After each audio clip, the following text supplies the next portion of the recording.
یہ صرف ایک جنگ نہیں تھی، یہ غرور اور طاقت کی جنگ تھی، جہاں ایک عرب لیڈر صدام حسین دنیا کے سب سے بڑی فوجی طاقت امریکہ کے سامنے ڈٹ گیا۔ سعودی عرب ایک طرف بھائی چارہ، دوسری طرف خوف، یعنی امریکہ سے خوف اور صدام حسین سے بھائی چارہ۔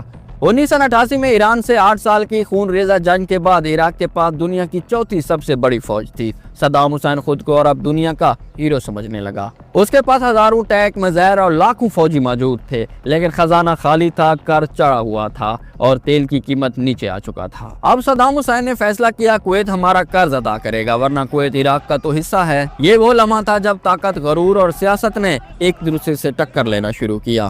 کویت پر قبضے کے بعد صدام حسین کی فوجیں سعودی عرب کی سرحد کے قریب پہنچ گئی۔ ریاض میں خوف کی لہر دوڑ گئی۔ سعودی شاہی خاندان کو لگا کہ اگلا نمبر شاید ہمارا ہے، کیونکہ صدام حسین نے کہا تھا اگر امریکہ یا اس کے عرب غلام ہمارے راستے میں آئیں گے تو ان کے شہروں میں آگ لگا دیا جائے گا، یعنی شہروں میں۔ المخابرات الإسرائيلية والأمريكية والإنجليزية هذه السنة الخامسة أو السادسة۔ سعودی عرب کے لیے یہ فیصلہ زندگی اور موت کا تھا۔ کیا وہ ایک عرب ممالک کے خلاف امریکہ کو مدد کے لیے بلائے یا خاموش تماشائی بنا رہے؟ بالآخر سعودی عرب نے ایک خطرناک فیصلہ کیا، انہوں نے امریکی فوج کو اپنے ملک میں داخل ہونے کی اجازت دے دی۔ امریکہ کے صدر ڈبلیو بش نے صدام حسین کو صاف پیغام دیا، اگر تم نے کویت سے فوج واپس نہ بلائی تو ہم جنگ کریں گے۔ On my orders, the United States military has begun strikes. Saddam Hussein نے ہنستے ہوئے کہا اگر امریکہ عرب زمین پر آیا تو ہم عرب خون سے زمین رنگ دیں گے۔ یہ تھی وہ دھمکی جس نے دنیا کو تیسری عالمی جنگ کے دہانے پر لا کر کھڑا کر دیا۔ امریکہ نے آپریشن ڈیزرٹ شیلڈ شروع کیا۔ سعودی عرب میں لاکھوں فوجی، ٹینک اور طیارے جمع ہو گئے۔ دوسری طرف صدام حسین نے کہا کہ ہم امریکی جہازوں کو سمندر میں ڈبا دیں گے۔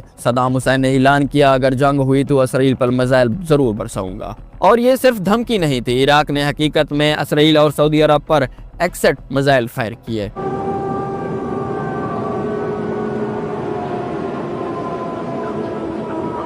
دنیا ہل گئی۔ یہ پہلا موقع تھا جب ایک عرب ممالک نے امریکہ اور اس کے اتحادوں پر براہ راست حملہ کیا۔ 17 جنوری 1991 میں امریکی اتحادی طیاروں نے عراق پر فضائی حملے شروع کیے۔ یہ جدید ترین ٹیکنالوجی اور طاقت کا مظاہرہ تھا۔ صرف چند دنوں میں بغداد کا انفراسٹرکچر تباہ کر دیا گیا۔ صدام حسین کی فوج بھاگنے پر مجبور ہو گئی، لیکن صدام حسین نے آخری ہتھیار بھی استعمال کیا۔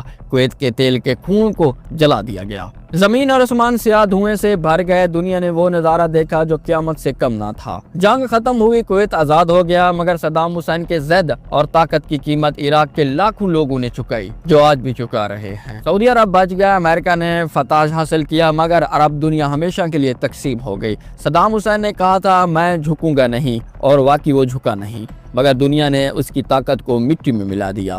اتنے ملک ہیں، صاف ظاہر ہے ایک ملک تو بالکل اس کے ساتھ مقابلہ نہیں کر سکتا تھا، کیونکہ سعودی عرب اور امریکہ کے ساتھ بہت زیادہ کنٹریز تھے۔ یہ تھی کہانی اس جنگ کی جس نے تیل، سیاست اور غرور کو ایک میدان میں لا کر کھڑا کر دیا۔